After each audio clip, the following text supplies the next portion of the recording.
lupa subscribe dan nyalakan lonceng notifikasi. PKTV Grecek Beneh.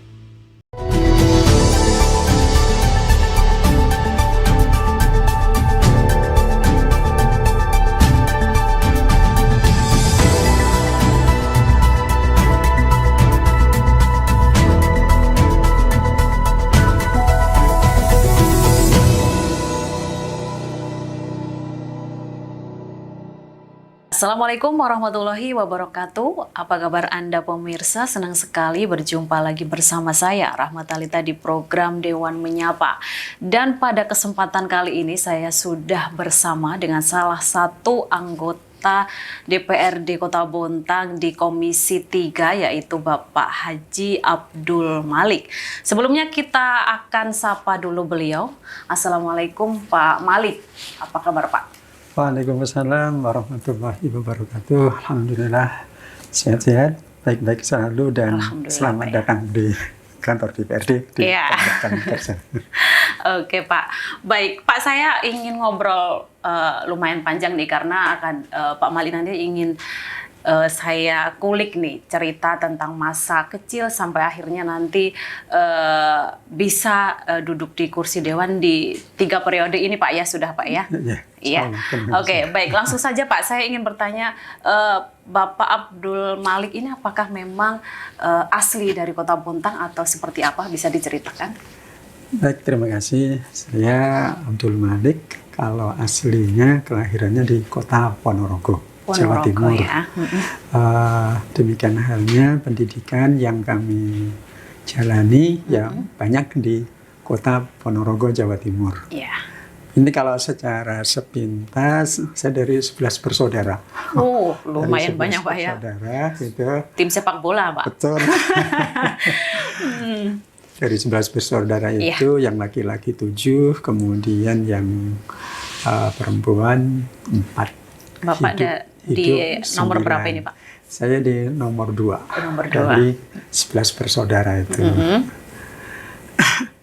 Kemudian dari 11 bersaudara yang ada, meninggal 2, 4 di Sangatta, Kalimantan Timur. Kemudian 1, saya sendiri di Kota Bontang, kakak saya di Samarinda, kemudian adik paling kecil di Sidoarjo, Jawa Timur, kemudian yang 2 di Kota Ponorogo. Itu pun juga berjauhan dari rumah tinggal ibu. Gitu. Oke. Baik.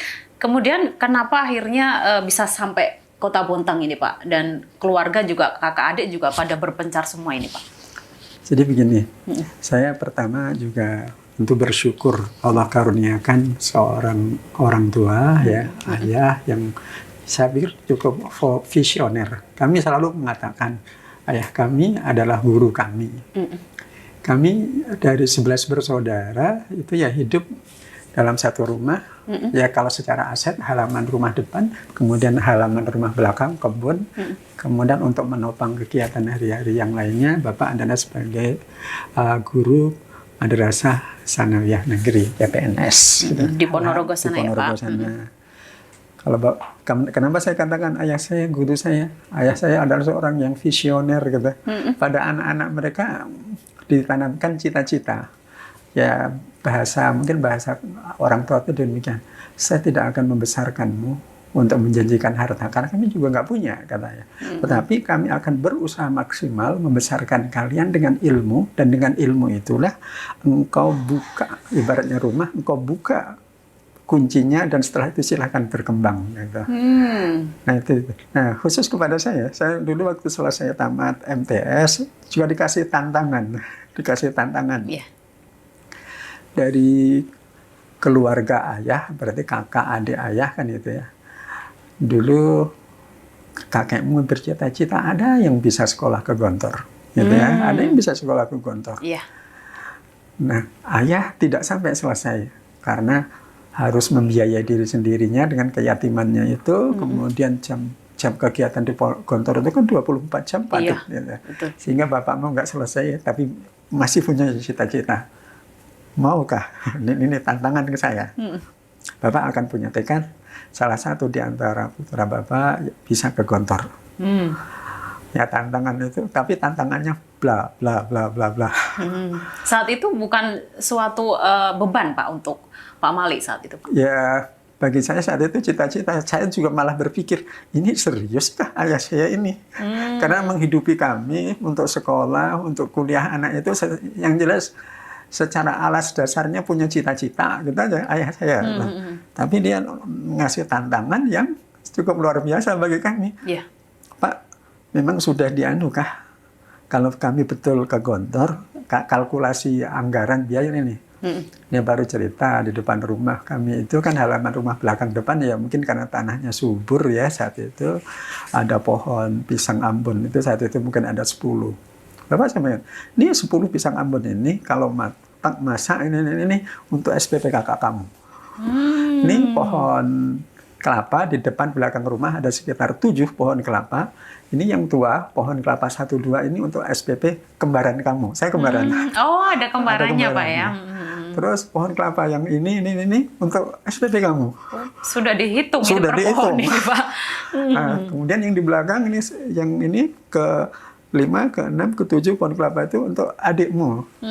Nah, kemudian yang ada kebun di samping ini, tanaman apa, jagung apa gitu nanti untuk ini. Sudah seperti itu. Dan jadi kalau pohon pisang Ambon itu matang gitu, ya paling satu lirang aja di rumah itu. Ini untuk kamu, untuk adikmu, untuk ini dibagi satu-satu, habis itu sudah jual semua. Itu yang kaitan dengan, maka kami katakan ayahku adalah guruku gitu ya.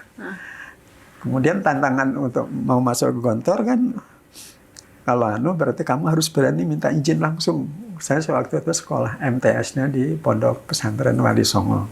Kamu harus berani langsung ngomong pamit izin sama Pak Kiai, sama pimpinan Pondok Pesantren Wali Songo. Ya notabene masih hubungannya masih paman ya. Oh ya. Cuman apa ya, wibawa Kiai itu kan kayak gitu ya. Kami merasakan lah kira-kira begitu. Mungkin Pak bakal nggak dibolehin gitu Kak Pak? Atau potensi nggak dibolehinnya besar gitu. Tapi kami harus punya konsideran yang kuat kan gitu ya. Ya akhirnya menghadap, memang betul menghadap, datang di pintu rumahnya aja sudah gemetaran Pak? Sudah gemetaran, tapi belum ada disilain masuk. Waduh, ini habis maghrib sampai isya nggak disilain masuk. Besok coba habis duhur aja lah, jam-jam kritis gitu. Habis sholat duhur. Saat itu sama kembarannya Pak Mali? Sendirian. Oh, sendiri. Tantangan ini kembaran saya nggak dikasih tantangan. Oh, nggak dikasih tantangan ya. saya. Kenapa Pak saat itu kok hanya Pak Mali yang dikasih tantangan? Apakah memang ilmunya juga lebih tinggi? Enggak juga, tapi tatkala ngobrol lepas berdua dengan kembaran kayaknya ya, saya nggak mau kemana-mana, saya di sini aja, gitu. Nah, habis duhur, kemudian habis sholat subuh lah besok, gitu. Habis sholat subuh, kelihatannya ini kok datang terus apa, duduk di depan pintu rumah terus disilahkan masuk, kemudian ditanya mau ada apa. Ya, Jinjar kami ucapkan terima kasih atas pendidikan yang diberikan dari TK, MI sampai MTS.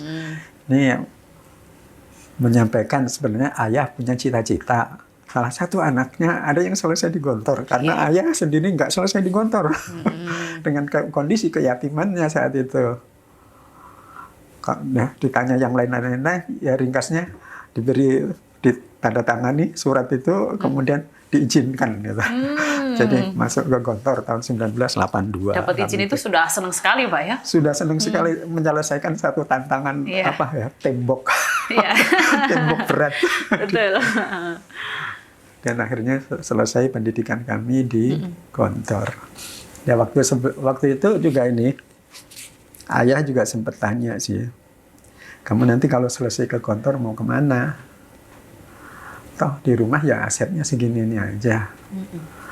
Ya saya jawab waktu itu, Bapak kan sering cerita tentang petani ya, tentang dunia pertanian. Di pertanian itu kalau membuat pembibitan padi itu kan namanya ngurit ya. Buat pembibitan padi. Nah, selesai padi di usia sekian tahun, di usia sekian hari, bibit padi itu kan diurit, kemudian dipindah, ada yang ditanam di sawah gitu ya. sawah sebelah, ada mungkin yang sawah sebelah desa, atau mungkin dijual sampai ke lintas kabupaten, atau mungkin sampai Masih ke Jawa berupa Timur. bibit itu Pak? Berupa bibit gitu juga, iya. Ada orang yang berbisnis seperti itu pada zaman itu gitu. Nah, saya nggak tahu ayah bibit yang mana, apakah saya itu masuk bibit varietas unggul tahan wereng, artinya bibit unggul atau tidak. Kalau ibaratnya Bapak cerita tentang bibit padi itu ditanam di mana, kalau toh bisa mungkin saya bibit yang ditanam di Kalimantan aja. Gitu. Loh, memang cita-citamu apa? Cita-cita saya sebagai dai, gitu aja saya. Nggak ada kalimatnya lagi, cita-cita saya sebagai dai. Iya. Boleh kalau begitu, syaratnya satu. Mau di tengah hutan, mau di daerah transmigrasi, mau di tengah perkotaan, satu syaratnya. Komunikasi gampang. Ya, komunikasi gampang. Kenapa ayah begitu? Tidak ada cerita anak hilang. Tetapi dengan komunikasi yang gampang, ya untuk menjaga nasab, untuk menjaga keturunan, untuk menjaga silaturahim, persaudaraan itu tetap terjaga. Itu alasan kuncinya. Gitu. Jadi begitu selesai di Gontor tahun 87, ya, kami pengabdiannya, di Gontor ada pengabdian 1 tahun, kami di Pondok Pesantren Baitul Arqam, Balung, Jember. Balung, Jember. Kemudian selesai dari Jember, kami sempat melanjutkan di persiapan bahasa dan lugawi di Lembaga Ilmu Pengetahuan Islam dan Arab. Posisi tempatnya kampus saat itu di Salimba Raya, Jakarta. Sembari saat itu juga mengabdi di panti asuhan Darur Rohmah, Bojong Nangka, Gunung Putri, Bogor. Gunung Putri ini dekat CKS.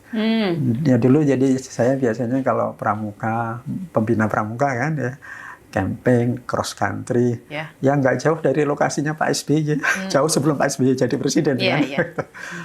Di Kali CKS, pakai main halang rintang, kemudian jurit malam, apa di kawasan itu. Membina anak-anak panti, kemudian membina pramuka pada saat itu. Ayah saya meninggal tahun 90, posisi masih di panti asuhan sebagai anak kedua, jadi ini dalam posisi keterbatasan seperti apa. Kalau saya cuman terpikir aja, kalau saya pulang ke Ponorogo, kira-kira potensi bisa terasah tidak ya? Mau misalnya mau kembali ke Gontor nggak kurang guru. Mau ke kampus yang awal Wali Songo, yang tempat paman kami, di sana juga alumninya dan gurunya sudah berlebih. Kayaknya nggak cuma. Saya dulu punya cita-cita ke Kalimantan. Iya. Komunikasi dengan teman ya sepupu yang di Kalimantan, komunikasi dengan adik saya yang keempat itu pertama kali di Kalimantan. Kisahnya terus tiba-tiba di Bogor dapat informasi ada pembukaan Dai Robitoh Alam Islami yang itu dikirim ke daerah pedalaman, ke daerah transmigrasi. Memang juga sempat ditantang gitu. Anda berani ke daerah transmigrasi?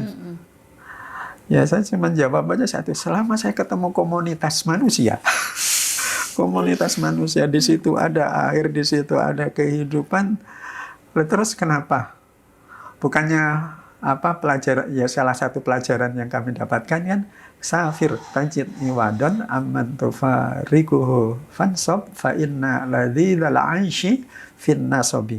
Berantaulah kalian, tajid iwadon, kau akan dapatkan pengganti di kampung halamanmu. Orang yang mencintaimu ada di sana, ada orang yang memusuhimu ada di sana, juga ketemu orang yang membimbingmu ada di sana, ada yang membimbing di sana, ada orang nggak di kampung, ada orang nggak suka di sana juga ketemu. Cuman pindah tempat aja, pindah Pak, tempat aja. Tajid iwadon aman tufariku, maka akan kau dapatkan ganti-ganti itu semuanya. Fansob, berlelah-lelahlah, bercapek-capeklah. Fa inna ladzidal aishi fin nasobi. Karena orang yang bisa menikmati ya nikmatnya perjuangan itu orang yang mau menikmati lelah. Jadi ya itu kami, oh jadi masih ketemu komunitas manusia, kami siap. Dan kami insya Allah akan berupaya di atas rata-rata orang berupaya. Iya. Jadi di tahun 90 akhirnya. Tahun 90 akhirnya Kalimantan. itu di Kalimantan, tepatnya di Samarinda. Kami waktu itu datang ke kantor Robitul Alam Islami, perwakilannya di Jalan Kuranji, Porprov ya. Porpo atau Porpov itu, yang depan seberangnya ini, Lembuswan, Porvo ya. Nah di situ sampai ya yang agak sedih pada saat itu, saya pikir juga bukan agak sedih. Kami sudah sampai di Kalimantan, kemudian kami datang ke kantor perwakilannya, ada penjelasan, ini bagaimana ya, kami harus menjelaskan kepada adik ya. Pertama yang jelas kami sudah bangga, senang, adik sendiri siap untuk ke daerah transmigrasi. Tapi ini kami baru ada surat dari Robitul Alam Islami Jakarta bahwa karena terjadi perang teluk Iran-Irak pada saat itu, ya, Iran dan Irak ada pecah perang teluk. Ini ya bukan ditunda, penerimaan tetap, tetapi nanti pada sampai waktu yang akan kami beritahukan, surat itu masih ada ke saya. Wah, sampai hari ini juga nggak ada kelanjutannya gitu, nggak ada kejelasannya. Cuman saya coba mengisi apa ini. Saya belajar dari sebuah fakta kehidupan aja. Pertama, kami di Gontor kan memang juga tidak ada ijazah ya pada saat itu. Kalau periode sekarang, sejak zamannya Pak Habibie sudah ada ijazah yang diakui, bisa untuk ke perguruan tinggi negeri, perguruan swasta, ya, disiplin ilmu keagamaan atau disiplin ilmu ya kedokteran dan sebagainya, sudah banyak lah alumni Gontor. Tapi di periode saya 87 itu ya saya masih yang penting lulus saja, yang Pak. penting lulus aja gitu. Wah gimana nih, ini atur inilah, mau pulang ke Jawa nggak mungkin, nggak mungkin. Belajar kenyataan. Saya daftar di SMA Negeri 2, ngikuti ujian persamaan itu, UPER SMA pada saat itu. Ya, alhamdulillah manfaatnya banyak. Kemudian selain itu belajar kehidupan. Kalau orang bekerja kan biasanya ditanya syarat-syarat ininya apa kan itu ya, syarat administrasi. Ini syarat administrasinya apa ini? Tasdik itu ya surat keterangan gitu ya. Selesai di Gontor, saya tunjukin. Ini ya, intinya sudahlah, aku belajar dengan fakta, dengan fakta kenyataan. Yeah. Di Samarinda dari penjual koran, kami dari lampu merah ke lampu merah, di pasar Citra Niaga, pasar pagi, macam-macam koran saat itu. Dan majalah ada Panasia, ada Suara Kaltim, ada Manuntung, ada. Dulu masih banyak koran, Pak.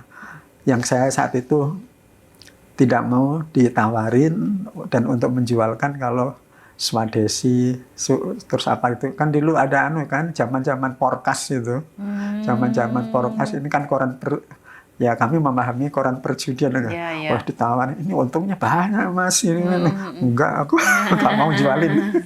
Iya. Tuh kemudian juga jadi buruh bangunan, jadi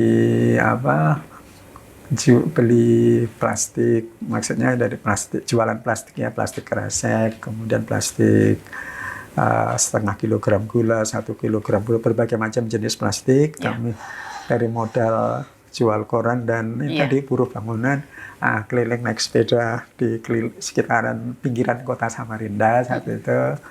Sembari juga jualan kopi bubuk sama kopi utuh gitu. Nah, ya. Jadi masa itu tuh berapa tahun akhirnya Pak? Itu masa itu kami lewati dari saya datang di Samarinda saat itu tanggal persisnya bulan Juli ya, 16 Juli tahun 1990 dan meninggalkan Samarinda itu tanggal 22 Februari 1992. Jadi ada berapa ya?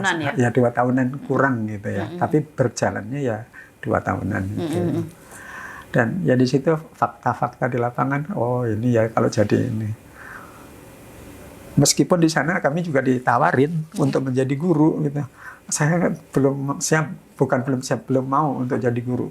Saya masih inilah mau belajar dari kenyataan aja. Soalnya saat itu juga jadi lintasan pikiran yang kuat adalah lebih baik jadi orang kaya pandai bersyukur daripada saya jadi orang miskin yang sabar. Gitu. Betul ya? Wah, ini makanya sini ada sini. Sambil gimana cara manajemennya.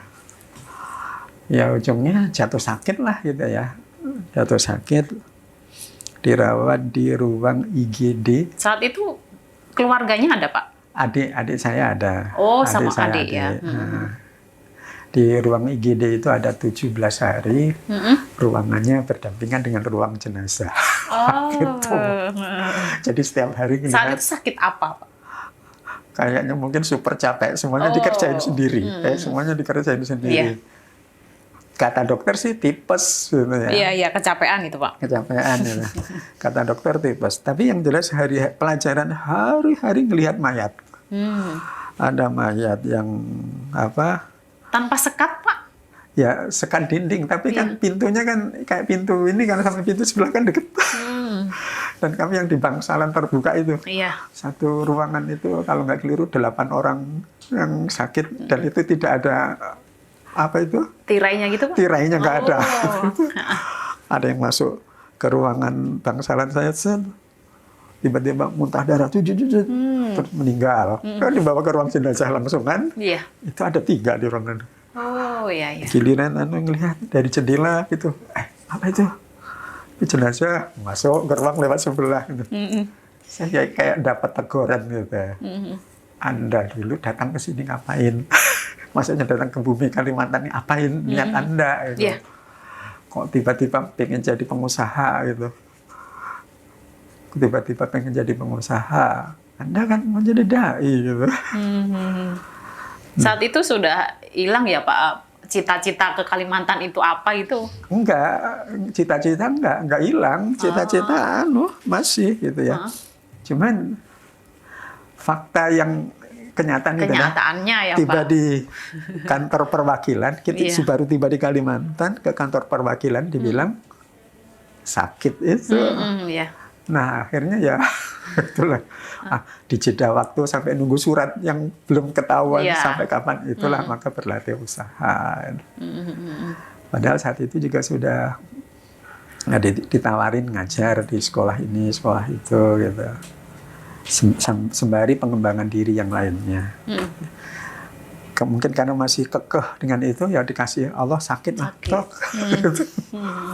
Nah, tatkala posisi sakit itu, kalau di kantor itu kan ada ikatan alumni ya, IKPM, Ikatan Keluarga Pondok Modern Gontor, perwakilan Kalimantan Timur. Saat itu kalau perwakilan di Balikpapan, alumni Gontor itu Pak Kapten Angkatan Darat ya, Pak Kasful Anwar almarhum. Kemudian di Samarinda perwakilannya ada Ki Haji Abdul Majid Karangasam, anggota Ketua Komisi Fatwa MUI Kalimantan Timur. Nah, tatkala saya terdengar sakit, anggota IKPM yang muda-muda ini kan juga sering jenguk gitu. Tatkala jenguk dapat cerita ini oh sakit ini ditawarinlah ke Bontang. Di Bontang ditawarin untuk saat itu gini, di Bontang akan ada FOS, Forum Zakat. Nah, FOS di Bontang itu ya ada dari LNJ Badak, ada dari Pupuk Kalimantan Timur, kemudian ada perusahaan-perusahaan seperti yang dari Mara Badak ya yang berkaitan dengan Pertamina dan lingkungan BUMN lah. Ada FOS, Forum Zakat, produk dari seminar zakat tahun 1989. Zakat dikaji dari sisi ekonomi, sosial, dan syariah. Yang rekomendasinya lahir kalau di lingkungan PT Badak saat itu namanya BP4ZK.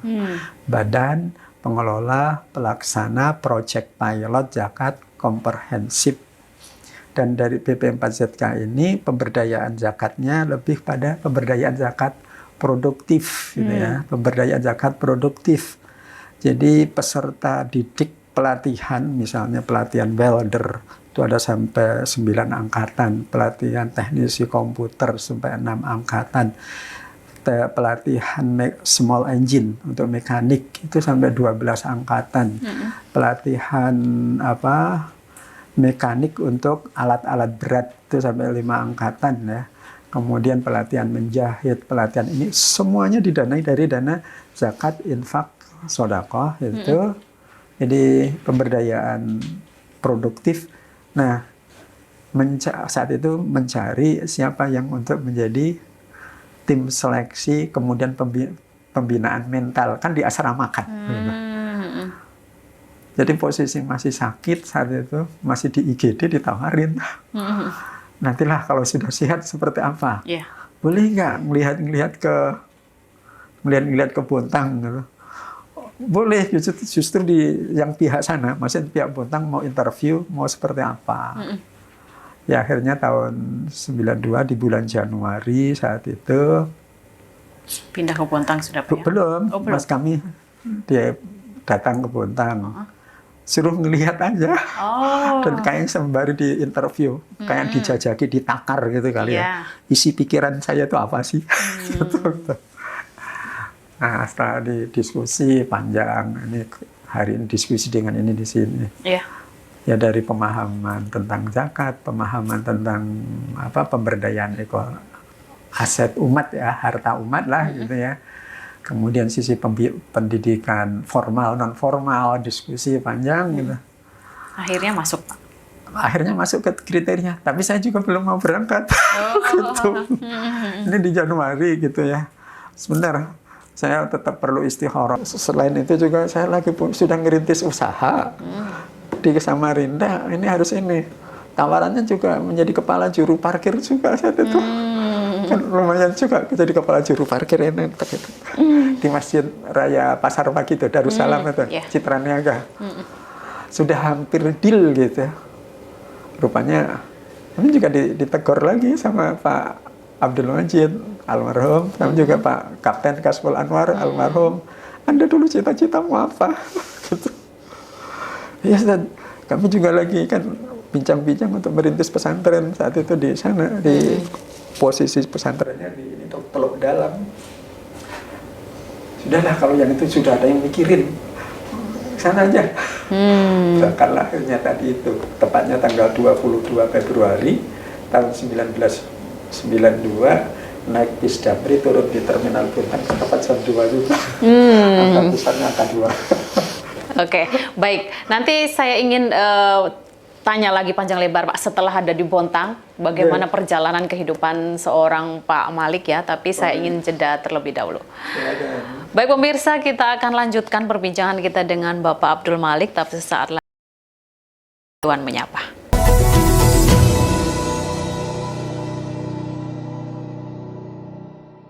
Terima kasih pemirsa, masih bersama kami di Dewan Menyapa. Kita akan lanjutkan obrolan kita bersama Bapak Abdul Malik. Baik Pak, tadi kan sudah sampai di Bontang nih ya ceritanya. Nah itu apakah memang bertahun-tahun ada di FOS itu, atau memang setelah itu ada pekerjaan lain yang Bapak lakukan di Bontang? Ya, saya di Bontang yang jelas mulai 22 Februari 1992, kemudian berada di BP4ZK, Badan Pengelola Pelaksana Proyek Pilot Zakat Komprehensif, Badan Dakwah Islamiyah LNJ Badak. Sekarang namanya berubah menjadi BPPKM, Balai Pembinaan dan Pelatihan Kerja Mustahik, sampai kami resign saat itu 15 Agustus 2009 karena dilantik menjadi anggota DPRD Kota Bontang. Nah, pengalaman ya, pengalaman di selama ini karena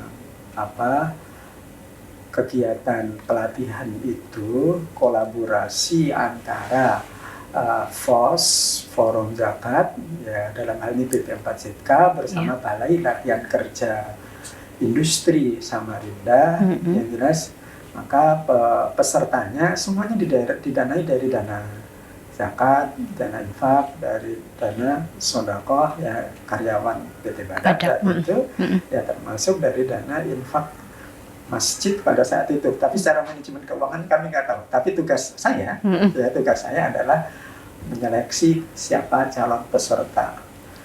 Nah, kalau dari pengalaman di selama itu, ya pertama konsep yang kami sampaikan ke pengurus saat itu, siapa yang terlemah dari para calon peserta itu, dia adalah yang berhak mengikuti gerbong pelatihan.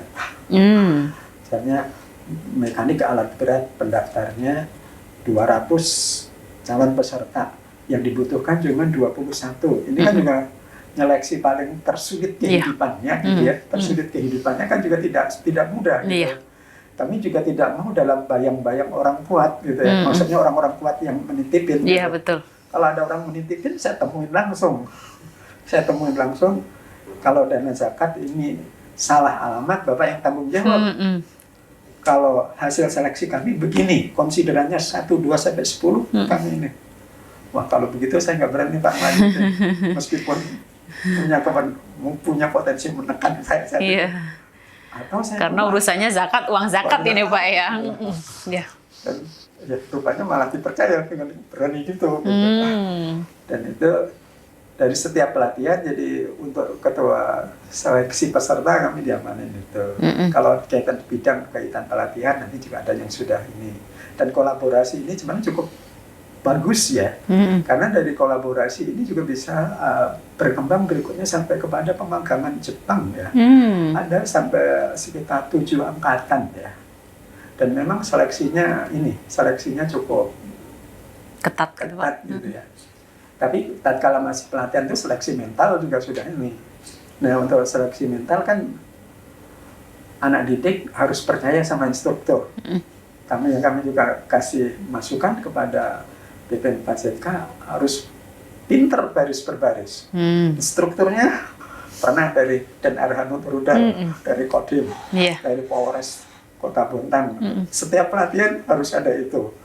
Jadi siap terima tugas, siap terima perintah dari pembina harian dan dari ini.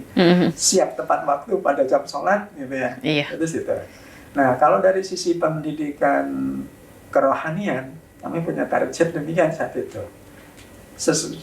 Coba pertama kami petakan potensi masing-masing. Kalau belum bisa baca Al-Quran, nanti tamat pelatihan harus bisa baca Al-Quran dan harus mampu jadi imam di lingkungannya, di lingkungan rumah. Kemudian kalau yang memang misalnya latar belakangnya sudah ada background agama, kami juga tingkatkan bisa khotim Jumat lah, jadi imam sekop kecil bisa khotim Jumat. Nah, khotim Jumatnya kami arahkan latihannya saat itu, bukan latihannya ya praktek langsungnya ke Masjid Al-Falah yang di Tanah Andalam. Ini kan juga masjid binaannya PT Badak, gitu, Yaumil gitu. Itu di tahun 1993 udah kami terapkan gitu. Ya alhamdulillah, kalau sekarang ketemu di masyarakat, mereka juga ada yang takmir masjid, mereka juga ada yang jadi manggung khotim Jumat di sana sini juga ada hasilnya, alhamdulillah gitu. Itu secara target di sini. Kalau aktivitas di luar BP4ZK, ya BPPKM, ya kami juga gabung dengan BKDIB, Badan Koordinasi Dakwah Islamiyah Kota Bontang. Diamanai saat itu di Biro Dakwah dan Kemasjidan. Kami juga pernah gabung di anggota Komisi Fatwa Majelis Ulama Indonesia Kota Bontang tahun 2005, 2010, periode 2010, 2015. Saya juga gabung di kantor kan juga aktif pramuka. Tadi juga waktu di Bogor juga membuka pramuka SMA. Jadi dia gabung juga teman-teman dengan pramuka Warcap Kota Bontang, anggota Mabicap gitu. Sampai sekarang juga masih. Dan kalau sampai sekarang menjadi ketua Mabi Sako Cap, Satuan Komunitas ya Pramuka Satuan Komunitas SIP. Jadi itu yang membuat Pak Abdul Malik akhirnya menuju di kursi DPRD dengan banyaknya organisasi yang diikuti? Itu nggak bisa dipungkirin ya. Itu nggak bisa dipungkirin ya. Komunikasi dan berhubungan dengan segala relasi Betul. ya memang harus ini. Kalau di BKDIP kemudian di PDI, Yaumil, ya kegiatan memang cukup padat. Saya coba pernah hitung gitu tingkat kegiatan ya, khusus tingkat kegiatan di bulan Ramadan dalam 1 bulan 30 hari itu mencapai kegiatan sampai 125 kegiatan. Dari Itu di bulan Ramadan aja ya Pak ya? Yang di bulan Ramadan saja. Dari ngisi tarawih pada subuh, pada subuh, tarawih, kemudian khutbah Jumat, kemudian ngisi jadi pengasuh KIS, kajian agama Islam di Radio Wahana. Sekarang udah nggak ada radionya. Ya termasuk ngisi di SK, ngisi di PKTV, LNJ TV, terus OSIS, pesantren Ramadan sampai 125. Jadi kadang-kadang mikir nih kok kuat ya tenaga. Tapi saat itu apakah sudah berkeluarga Pak? Dengan kesibukan yang sudah ya? Sudah gitu ya. Tapi sebelum di Dewan, ya. Sebelum di Dewan sudah berkeluarga dan istri juga nggak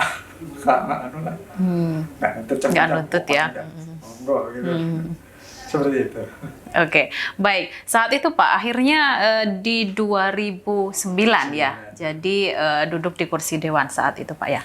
Yeah. Nah, apakah dengan masuk di partai PKS saat itu Pak ya? PK, masih PK. Oh, masih PK. PK tahun 98. Tapi saat ini jadi PKS itu kan tetap ya.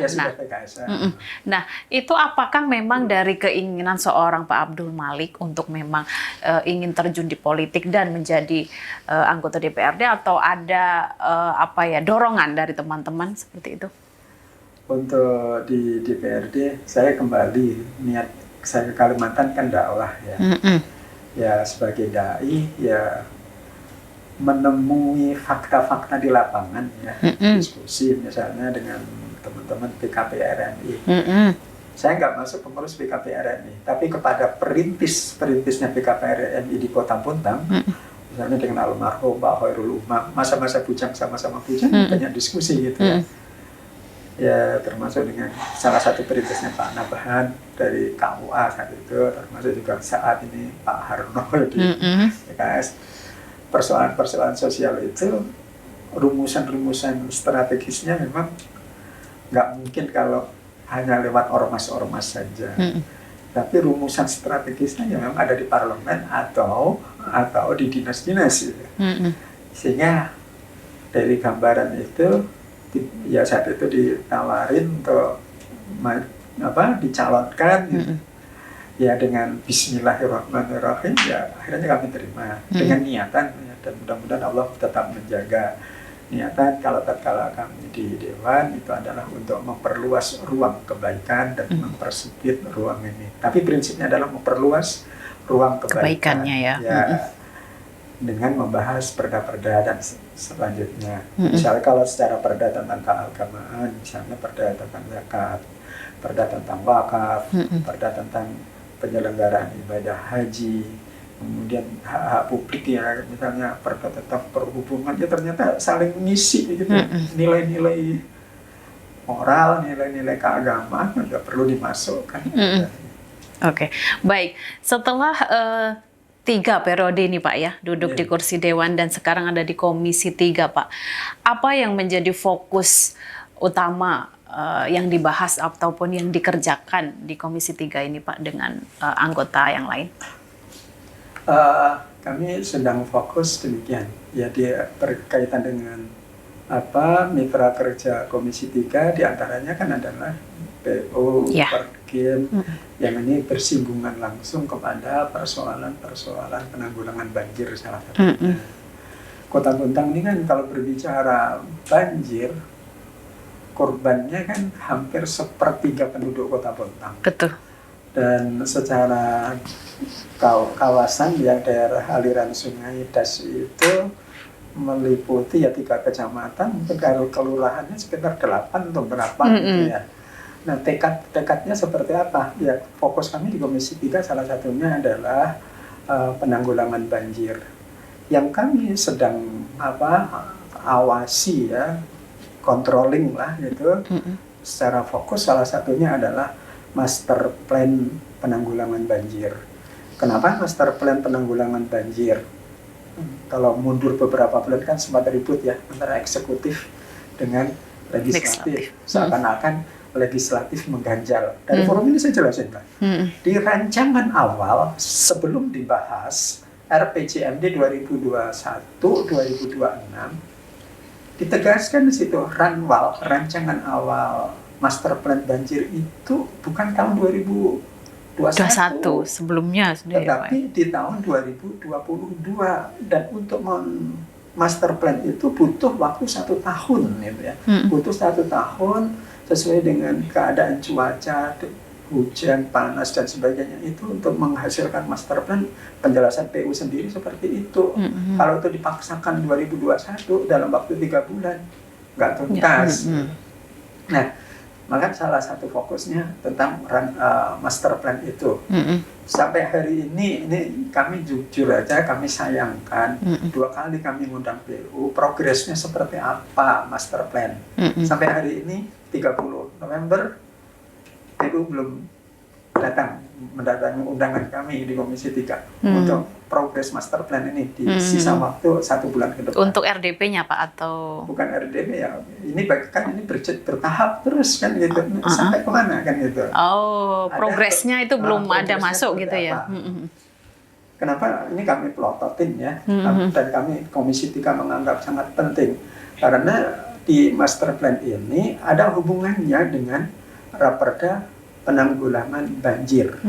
Yang dalam Raperda penanggulangan banjir itu menjadi rekomendasi nomor ke-16 Pansus ya, Pansus banjir jadi pada periode yang lalu ya, 16 rekomendasi. Salah satunya adalah adanya Perda penanggulangan banjir dari pos APBD-nya 10%. Kemudian selain itu diperkuat dengan pertemuan Forkopimda dari Pansus banjir itu.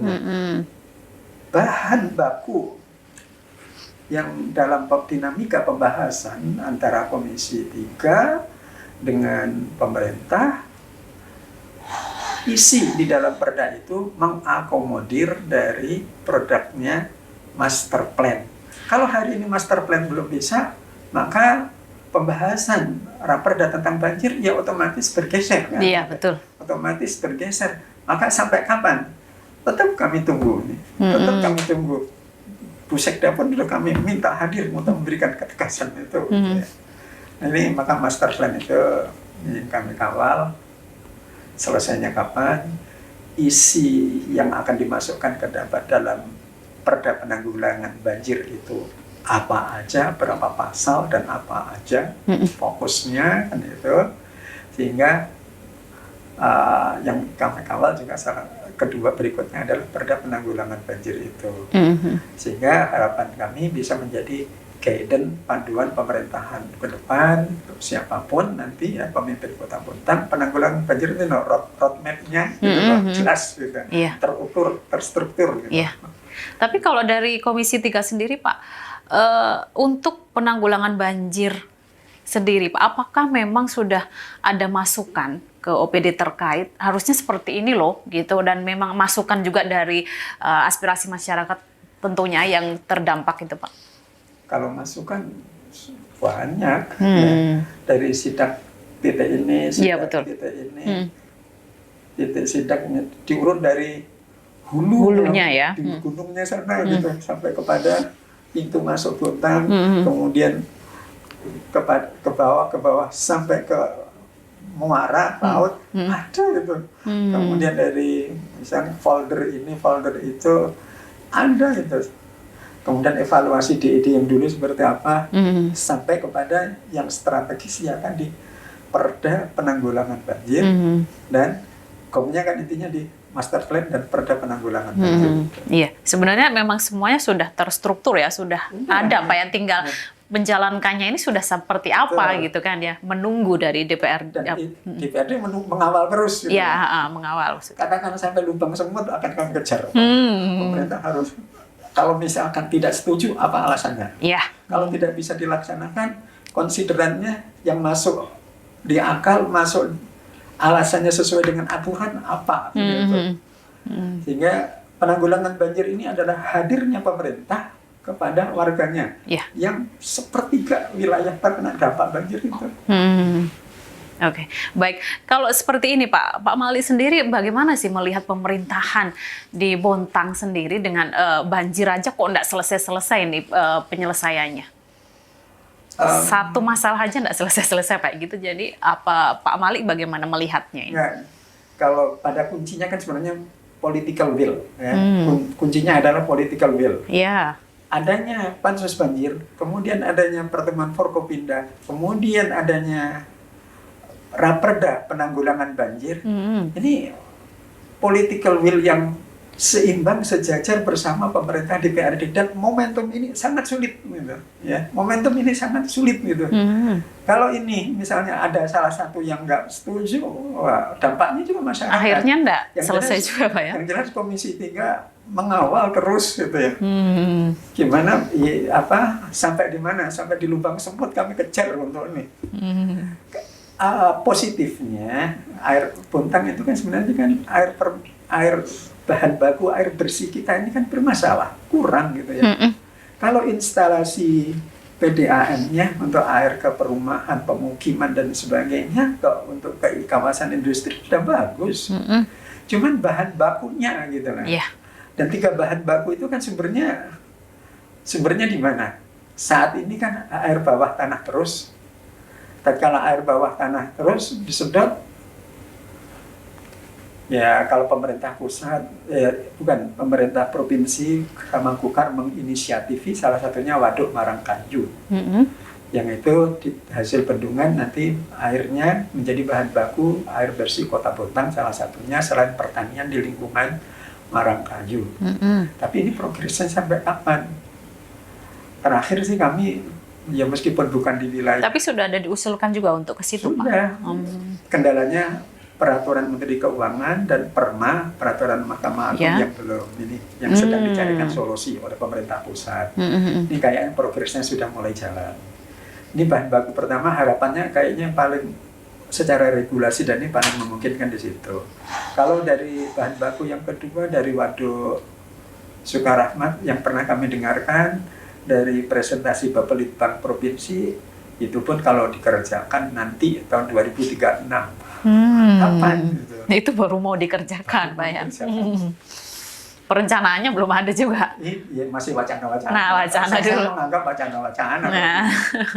Exploit Indominco. Ya, itu Pak. Exploit Indominco secara potensinya, ya kami Komisi 3 sudah beberapa kali berkunjung ke Indominco. 18 juta kubik ya.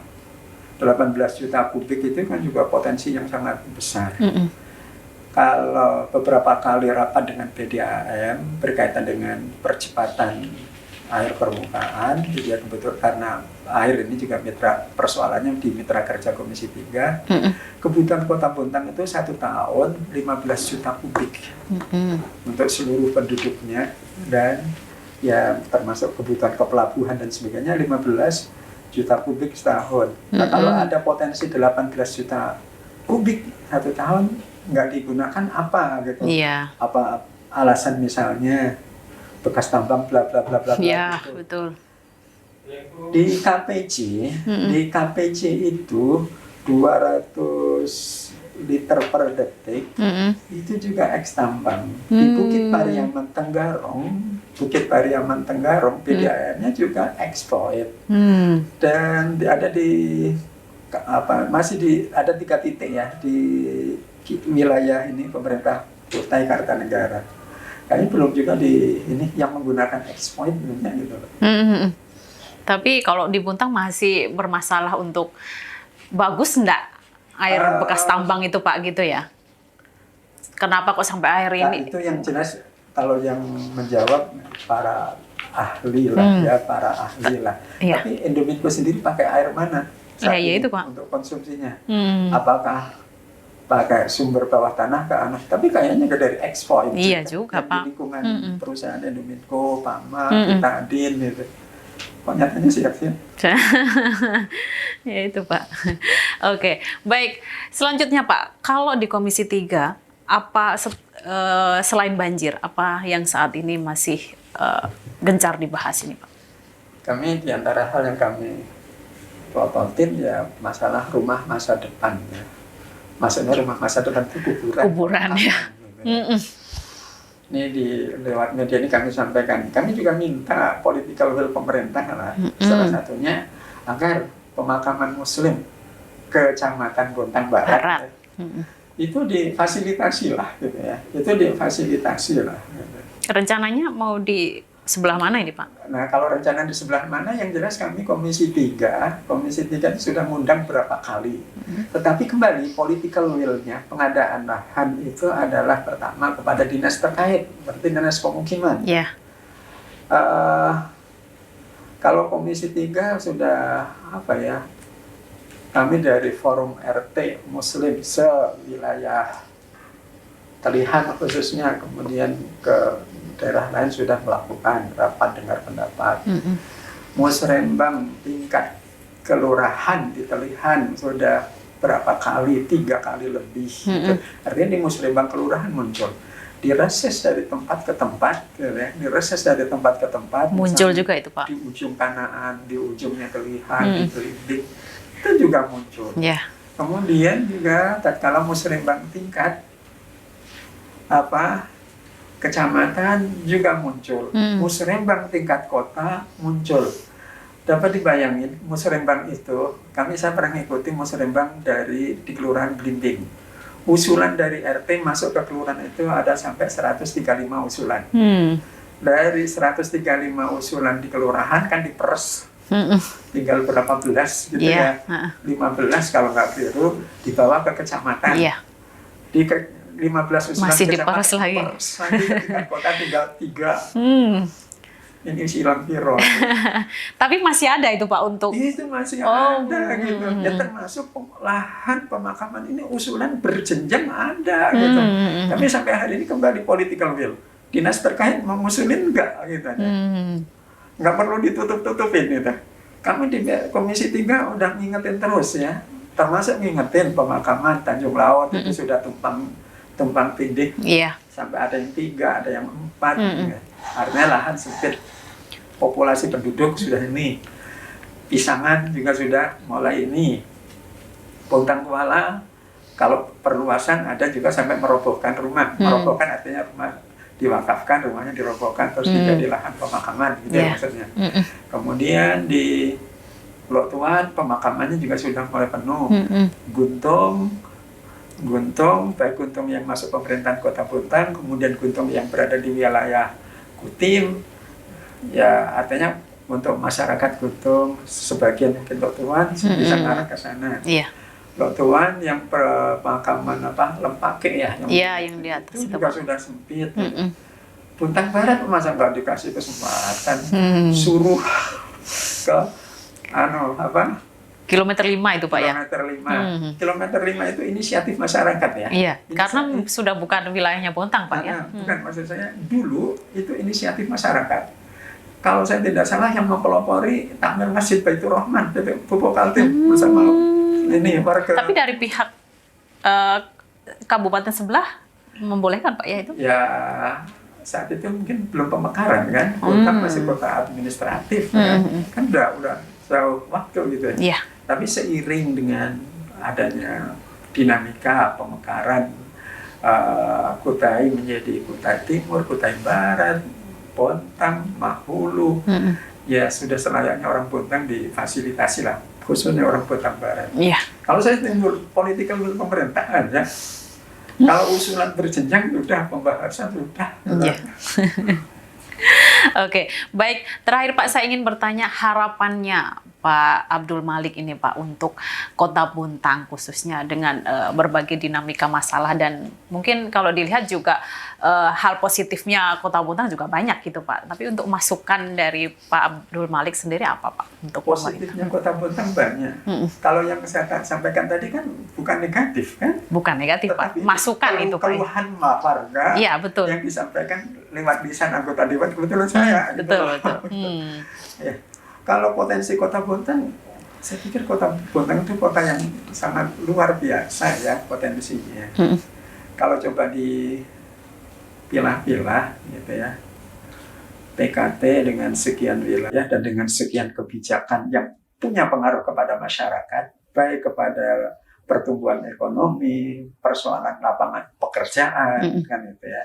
Kemudian wilayah LNG Badak yang pengaruhnya sampai kepada ya pertumbuhan ekonomi dan lapangan pekerjaan. Betul. Kemudian di sisanya ini kan kalau dipetakan kan Buntang kira-kira seperti itu. Iya. Ini kewajiban pemerintah.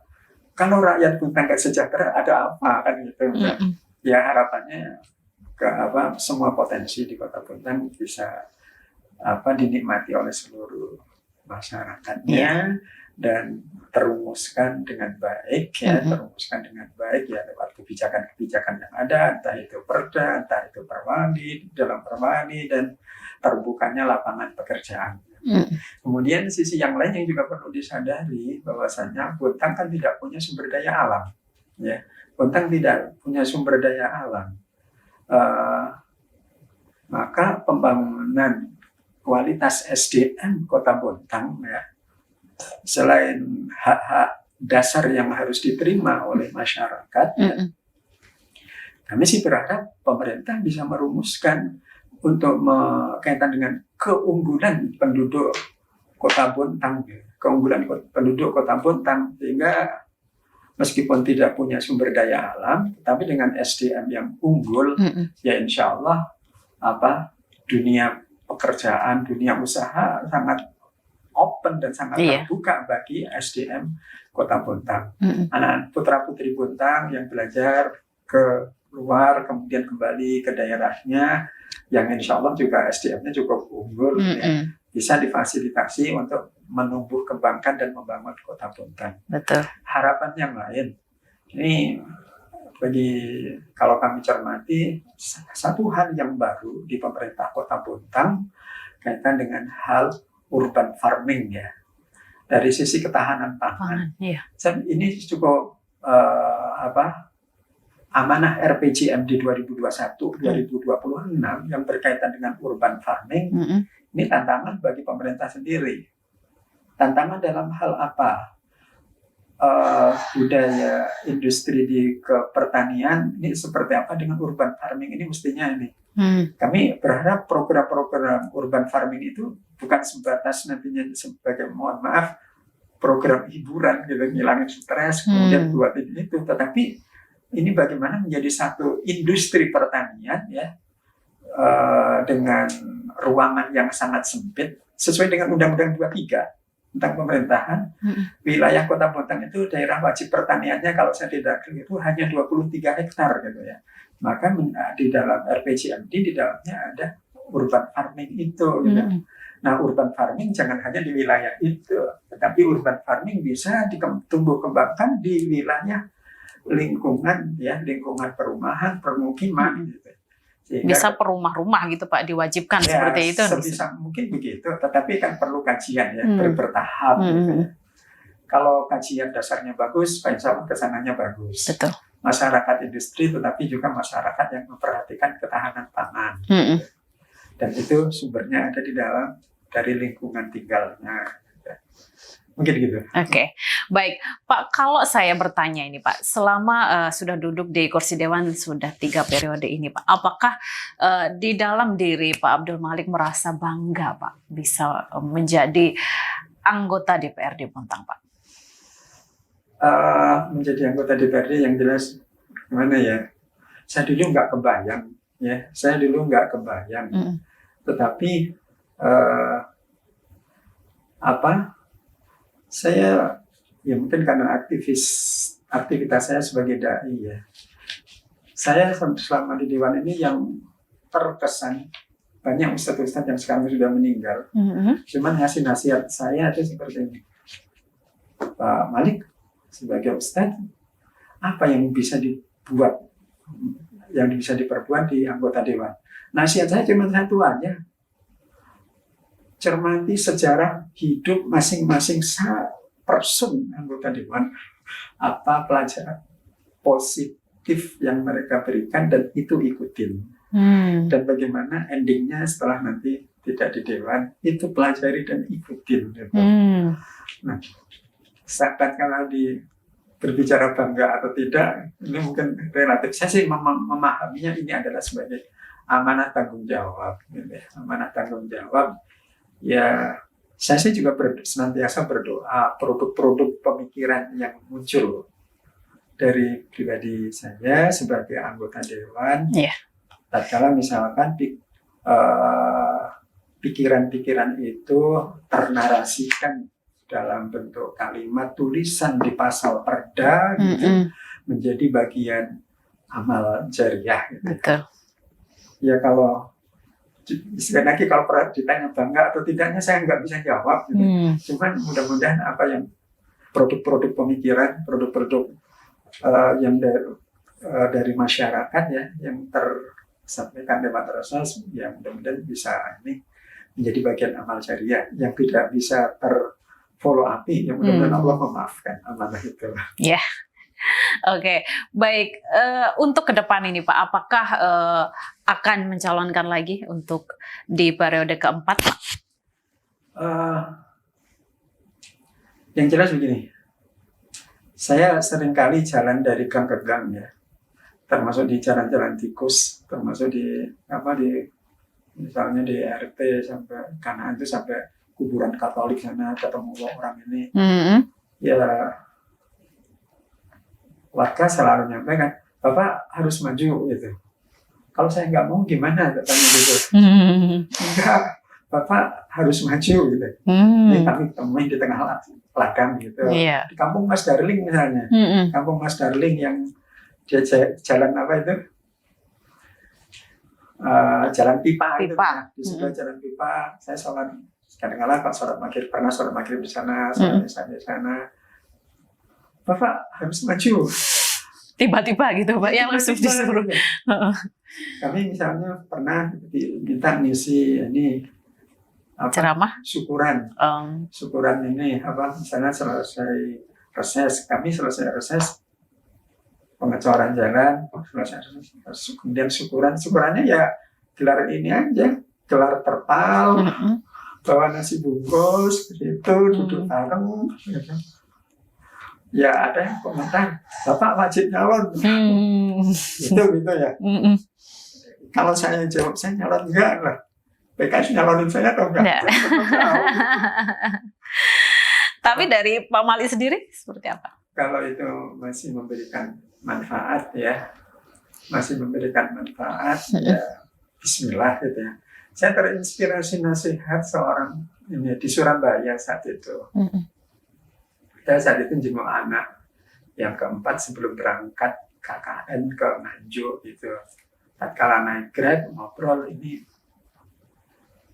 mungkin pinternya si driver ini nih, kok interview kok jangan sampai ceritanya sampai jauh betul gitu. Di ending kalimatnya kan gini, Pak, masyarakat itu kadang-kadang juga merasa bersyukur dengan dewan yang terpilih gitu. Kalau dari cerita obrolan dari setan sampai ini, Bapak ini kayaknya bukan bukan anggota dewan Pak? Bukan gitu, bukan orang biasa ya. Oh ya, apa Pak? Saya tanya, tanda-tandanya apa gitu. Tanda-tandanya dia sebut ini. Kalau memang Anda siapa? Saya aktivis HMI Pak. Aktivis HMI. Kalau nada-nada Bapak bicara ini kayaknya Bapak anggota dewan ya. Bisanya aja gitu. Ya itu tadi sehingga dapat nasihat, Pak, warga itu kadang-kadang salah satu bersyukurnya kalau punya wakil dewan yang tepat. Saya menduga Bapak itu anggota dewan dan saya yakin warga masyarakat Bapak itu bersyukur sudah tepat dengan Bapak ya yang terpilih. Itu bahasa mereka. Ini cerita panjang lebar waktu itu juga, ceritanya kok kayak jaring aspirasi ya. Bapak ini ceritanya gitu. Jadi masyarakat yang pernah ketemu dengan saya, ya nggak kurang 7 tempat gitu ngasih bahasa seperti itu. Tapi tentang berarti saya jujur aja, kita masuk dapil yang berat. Tapi seberat-beratnya sudah 3 periode loh Pak. Ya. Mm. Ya kemarin kan 3 periode kan di Bontang Utara. Kemudian periode yang Ketiga ini ya yang Bontang Barat ya. Seni komunikasi, seni berselancarnya di tengah masyarakat, seni berselancar di tengah permasalahan problem masyarakat itu juga beda. Gitu. Dari Jalan Kekang Tenggang, kami di Bontang Barat pada saat masa kampanye itu tidak kurang dari 65 masalah. Masalah-masalah kunci. Iya. Oke. Dan ternyata masalah-masalah kunci itu yang muncul di reses ini, reses itu. Gitu. Hampir di setiap reses ada gitu Pak ya, muncul terus. Dulu waktu masa kampanye di Belimbing itu ini. Di masa reses muncul, oh betul juga, danaan ini muncul juga. Ini di unsur pemerintahan ini, unsur masalah pertanahan ini gitu. Ada seperti itu. Ya, itu sebagai amanah dan itu sebuah PR yang harus diselesaikan.